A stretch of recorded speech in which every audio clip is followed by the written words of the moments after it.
Hi guys, and welcome to Reviews, Fixes and Hacks again. And today I've got a no start issue on a 1.7 CDTI Vauxhall Astra H 2004. Now basically I'm going to run through it, and then I've got a review of a Noco GB150 Boost Pro. So I'll be reviewing it and I'll see if I can get the vehicle started. Now the symptoms you will see, and I will try and diagnose as I go through it what the likelihood of the cause of this no start problem is. So bear with and let's get going.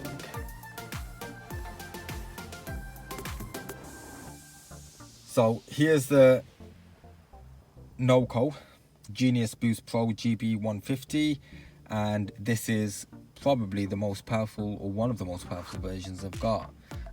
It'll start any petrol engine up to a 7 litre and a diesel engine up to a 4 litre diesel.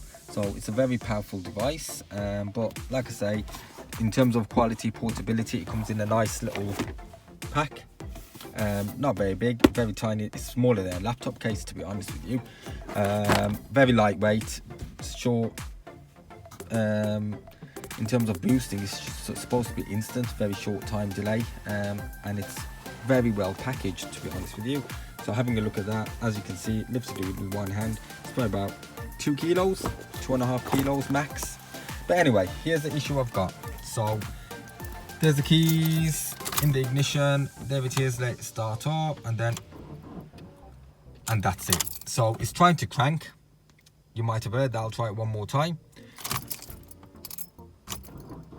There you go. So it's not cranking over. So what I'll do now is get the Noco Boost Pro connected and see if that does anything now. But as you can see, the electric windows and everything are working perfectly fine. To be honest, I've taken the battery out, put it on charge, had it charged, taken the voltage reading on it. It was reading 12.68, so the battery voltage seems to be good. However, the cold cranking amps, or CCA, the amps on it might not be sufficient. So although I've got decent voltage on it, I may not have the amperage required to get the vehicle started. So let's get this connected and see how we do. Now, as you can see, to connect the Noco jump start, jump boost device, all I've done is connected the positive lead of the boost device onto the positive terminal, the negative lead onto the negative terminal, and then all you do is press the on button. And what that does is it's detecting that it's connected, and then it should light up there. And I don't know if you can see it, but it's lit up. So that is showing me that it's actually connected and it's ready for me to start. So I'll go and start it. And if you can see there, it's telling me that the voltage on the actual battery is 12.3. Now that would be the case because I've tried to crank it and obviously it's lost a bit of its voltage. Now to go and start.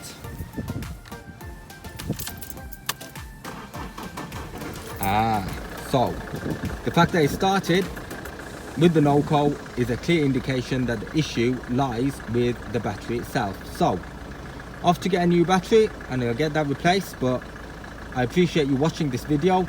I can definitely vouch for the Noco Pro because it's done exactly what it's supposed to, and it's helped me diagnose and eliminate the fact that it's not a starter problem. It's unlikely to be an alternator problem, but I can check that because to check the alternator on this vehicle, it's very easy. What you do is you click the settings button, turn the radio on, click the setting button and hold it, and what will happen is you'll hear a beep. There you go. Don't know if you heard that, but you'll hear a beep, and then you can press and toggle across this and you should get a reading, and it will give me an indication of whether the alternator is doing its job. There you go. So the alternator is working, it's charging on 14 volts. So the alternator is not faulty, starter's not faulty, it's a faulty battery. Anyway, thank you for watching. Please like and subscribe. I'm trying to get to 1K subscribers, and I'd appreciate your support in doing so. Hope you find this useful. Any comments, leave them in the box below.